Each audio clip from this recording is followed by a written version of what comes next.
D'abord, est-ce qu'on sait si elle a vraiment envie d'y aller? Alors vous me répondez, puis après on saura si elle a des raisons d'y aller.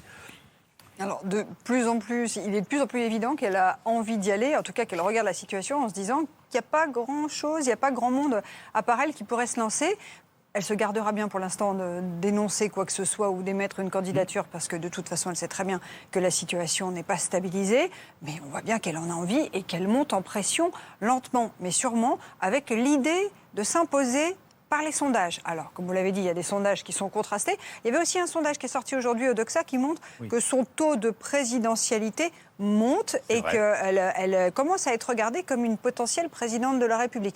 Donc elle, son idée initiale, et c'est là que ça se complique un tout petit peu pour elle, c'est qu'elle voulait passer les élections régionales qui étaient initialement prévues au mois de mars et s'imposer derrière comme une sorte de candidate naturelle de la gauche qui écrasait tout le monde dans les sondages. Les régionales sont décalées, donc la situation politique ne sera pas stabilisée avant le mois de juin, ça complique un petit peu son équation. Donc elle joue une entrée en douceur où elle deviendrait incontournable, je vous ai bien compris. En tout cas, c'est ce qu'elle souhaite. Et en même temps, elle prend des contacts un peu avec les différentes partis de gauche. Elle a une force quand même, c'est qu'elle est à la tête d'une coalition rose-rouge-verte. Donc elle a déjà cette stratégie-là. Et puis, ce qui est intéressant, c'est que Emmanuel Macron, aujourd'hui, la regarde en la sous-estimant.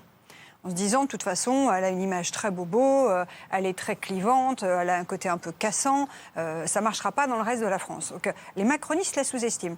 Ils sont persuadés, en plus, qu'elle va chercher à avoir des alliances d'appareil avec les Verts, avec les communistes, avec Mélenchon. Or, ça n'est pas du tout ce que nous explique son entourage. Ils disent, mais on n'est pas dans une stratégie d'appareil. Elle-même dit, je ne passerai jamais par une primaire. La primaire, je l'ai faite, c'était ma réélection à la mairie de Paris. Donc je considère que je suis passée par cette étape-là. Est-ce qu'elle veut faire? C'est siphonner l'électorat de Mélenchon et siphonner l'électorat des Verts.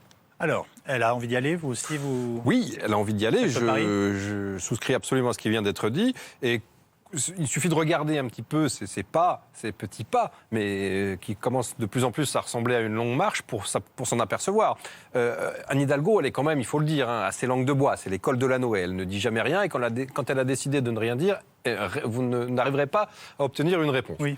Vous avez montré cet extrait qui date de la campagne municipale où elle expliquait que jamais, au grand jamais, elle ne s'attaquerait à la mère de toutes les batailles, la présidentielle. Il se trouve que depuis, régulièrement, elle crante son intention. Ça a été une interview de rentrée au mois de septembre, puis une deuxième, puis une troisième. Et à chaque fois, elle montre que, oui, elle n'est pas encore dit officiellement « je suis candidate, je veux être élue présidente de la République en mai 2012 », mais très clairement, elle commence à ouvrir de plus en plus la porte de manière à ce que l'appel d'air, comme le disait Nathalie Chuck, la pousse de façon incontestable dans le fauteuil de la candidate.